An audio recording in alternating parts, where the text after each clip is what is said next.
Je suis global, je suis panafricaniste, je suis patriote, je suis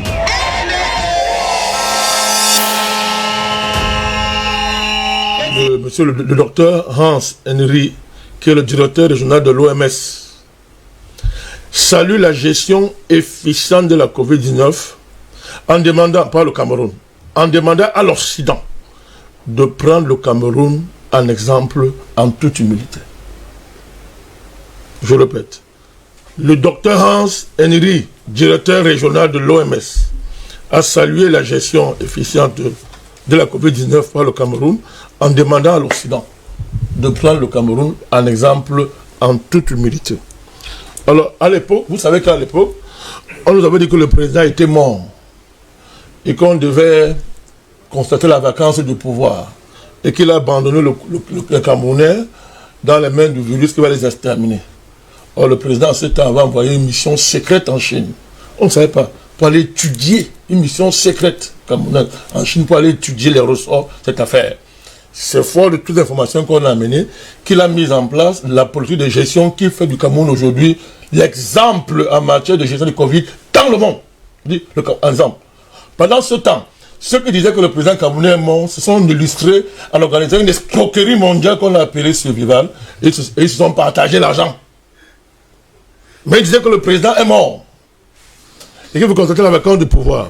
Donc, la France veut organiser un référendum dans 6 mois, M. Macron, pour introduire le climat, dans la défense du climat, dans la Constitution. Alors, les naïfs africains sont là, ils pensent que non, M. Macron aime le climat, tout ça est comme ça. Je dis aux Africains, si ce référendum passe en France, le climat va servir désormais, parce que les présidents français, qui sont tous des corrompus, le peuple français le sait, pour mobiliser les Français derrière des guerres impérialistes, ont besoin de quelque chose qui est fédérateur. On a mis dans la tête de tout le monde entier que le climat on va tous mourir par danger climatique. Une affaire qui est fabriquée dans les officines de l'État profond. On a les preuves. Ce qu'on appelle les chemtrails. Les chemtrails. Oui.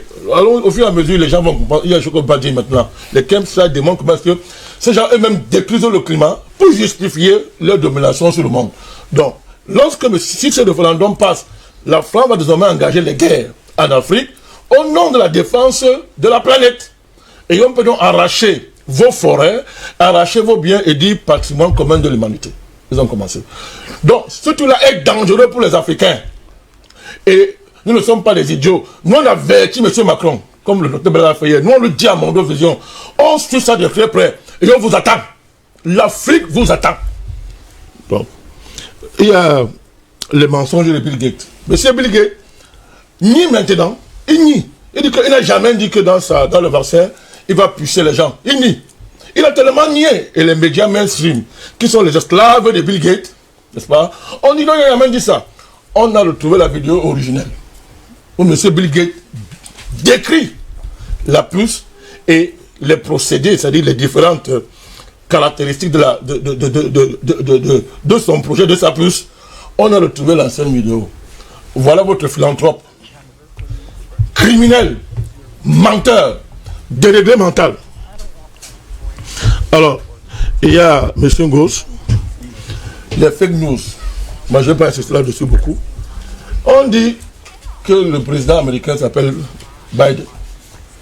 Je dis aux Africains à Mondo Vision, Biden n'est pas encore président des États-Unis. Allez lire la Constitution américaine. Article 2, section 1. Je donne les références. Allez la Constitution américaine, article 2, section 1. Il ne faut pas confondre les usages qui étaient en cours quand les deux camps s'entendaient, quand le Big State dirigeait le Deep State dirigeait les deux camps, et ils faisaient leur cinéma. Pour la loi fondamentale américaine, à l'article 2, section 1, décrit comment on devient président des États-Unis. Or, M. Biden ne remplit en aucun cas ces critères-là. Deuxièmement, lui-même, il a dit, par rapport à son comité présidentiel d'inauguration, le président, lui, il demande à ces gens, n'allez pas à Washington le jour de l'investiture. N'allez pas. Bon, le naïf pense que c'est à cause du Covid. Mais Il y a plein d'Américains, là où nous parlons, qui marchent tous les jours dans tout le pays. Les gens ne savent pas ça. Il y a des marches aux États-Unis, dans tout le pays. Organisées dans tous les pays. Ils ne portent pas de masques. Ils disent que le Covid, c'est une histoire. Ils ne portent pas de masques. Donc, comment pouvez être le président élu avec le collège électoral qui vous a soit confirmé? Vous dites à vos gens, n'allez pas à Washington le jour de l'investiture. Même à titre symbolique. Donc, il va faire l'inauguration où? Dans une chambre, avec les ordinateurs partout comme ils font. Il y aura la télé-inauguration.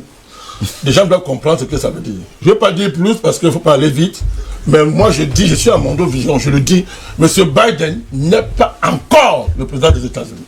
Et d'ailleurs, vous avez vu, dans la tradition américaine, même en termes d'usage, lorsque un camp remporte les élections en termes de grands électeurs dans un État, tous les États tous les grands électeurs de l'État, y compris le parti qui a perdu, soutiennent ce candidat. C'est la tradition.